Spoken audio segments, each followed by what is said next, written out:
Non mais Pikachu quoi, Pikachu! Sérieusement, ça ne veut rien dire! Je suis désolé mais c'est là qu'on sent que les créateurs ne se sont vraiment donné aucun mal quoi. En fait, ils ont juste cherché à lui donner un nom amusant. Objection! Alors oui, objection, mais ça ne veut pas dire que le nom du Pokémon le plus célèbre du monde n'est pas amusant, au contraire même. Et d'ailleurs, sa sonorité est si enfantine que personne ne se douterait un seul instant que dans ce nom se cachent en vérité plusieurs idées sympathiques qui prouvent bien que la série de jeux Pokémon ne devrait jamais être résumée à ce raz-de-marée commercial que l'on doit à la série animée japonaise et à sa surexploitation orchestrée par les États-Unis. Et oui, car en effet la série de RPG Pokémon est d'une grande qualité et le choix du nom Pikachu est loin d'être le fruit du hasard, puisqu'il est un assemblage de plusieurs idées de prime abord incompatibles.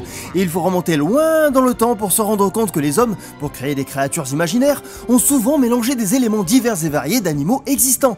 Et en l'occurrence, je fais bien évidemment allusion aux ancêtres des Pokémon. Je veux bien sûr parler des chimères. Mais si, les chimères! Ces créatures mythologiques nées de notre imagination qui sont en fait des assemblages de plusieurs animaux. Non, toujours pas? Bon, alors forcément, tout ça ne vous parlera peut-être pas beaucoup. Et du coup, pour faire un lien plus évident, je vais prendre en exemple le célèbre Moguli de Final Fantasy qui s'appelle Moogle, ou Mog tout court selon la traduction du jeu.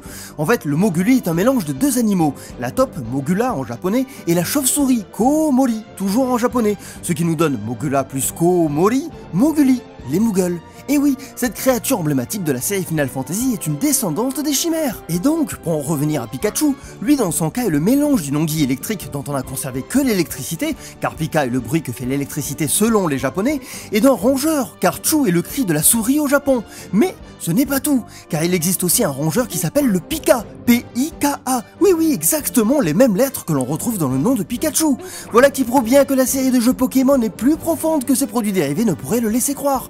Mais la véritable question que l'on est en droit de se poser est la suivante, le saviez-vous? Pika pika.